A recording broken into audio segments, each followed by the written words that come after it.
With World War Z releasing just yesterday for Xbox One, PS4, and PC, I thought I'd make a quick review in case you're thinking about getting the game for yourself. I think the number one thing that I see about this game is that it's a third-person Left 4 Dead clone, and I mean it's kinda hard not to say that it does look like that sometimes. You have a 4-man team with each character looking completely different from one another and having different personalities, and your main goal is to follow objectives to complete the mission and kill swarms of zombies until you complete it to get to the next map. You also have different special zombies which resemble the Left 4 Dead ones sometimes pretty closely. So the basis of the game kind of does follow that Left 4 Dead formula, however the gameplay is so much more in depth than Left 4 Dead is. You have 4 different stories or episodes. You have New York, Jerusalem, Moscow, and Tokyo, each having 4 different characters. In each story there are 3 chapters except for Tokyo, which only has 2. Some of the maps, by the way, are beautiful. There are 5 different difficulties to choose from, with normal and easy being pretty chilled, where you can just relax and kill some zombies and play through your missions, or you can pick a harder difficulty like hard, very hard, or insane, where you actually need to have a communicating team that's focused, otherwise you won't make it through. You also have 6 different classes to choose from, which each play a different role, and have different skill trees, perks, and starting weapons. You can find different guns throughout the game, and getting kills with them will level up that gun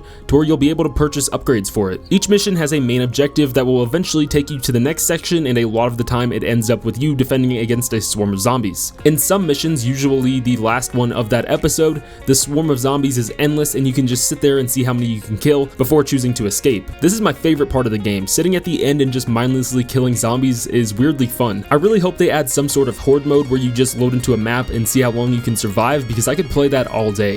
The zombies themselves are actually pretty awesome. They have some sort of dynamic system where they act pretty much like they do in the movie. They'll use each other to climb up and get to your team and just trample each other. And it's weird because usually when you see this many zombies, you're like, there's no way we'll have to kill every single one of these zombies. Like, some of them have to be filler zombies. But no, they actually seem to all eventually get to you and try to kill you. I think there was only one chapter in Jerusalem where you see a ton of zombies in the background and you're like, okay, those guys must be filler zombies. And I think they were. I don't think every single one of those were an actual zombie that you had to kill if you stayed behind. But for the most part, it seems like every zombie you see, you'll usually have to actually kill. When I first started playing World War Z, I thought I didn't have enough content to keep it alive, and once I beat every mission, I wouldn't want to play it anymore. But man, it's actually still fun after playing each mission like 4 times or so. I still want to get back on every time and just chill and kill some zombies. I do hope they have plans to add more content, or at least some DLC though, because I imagine if this had more levels to play, it'd be one of the biggest games out there. I think one of the only downsides to it is that this type of game really would do a lot better with more levels. They also have some PvP multiplayer modes, which are actually pretty fun. I didn't think I'd like the multiplayer much and didn't even know it existed until I got the game, but it's actually pretty cool and they implement the zombies into the modes pretty well. You also have completely different maps and class systems in there with a separate progression from campaign. Now, other than just wishing they had a little bit more content for campaign, the only real downsides to the game aren't really with the game itself, it's with the bugs and glitches. I actually have World War Z for both my PC and Xbox One S because they actually sent me a free copy for the Epic Store, and on PC this really hasn't been an issue. It's on console where these are pretty insane and can get you really unmotivated to keep playing the game. I wouldn't even mention them if they were just simple bugs, but you have one bug where the entire game crashes at the end of your chapter. This happens to me on both the last Tokyo chapter called Final Call and the last New York chapter called Hell and High Water. On both of these, they have like an endless swarm thing where you can just get on the boat to escape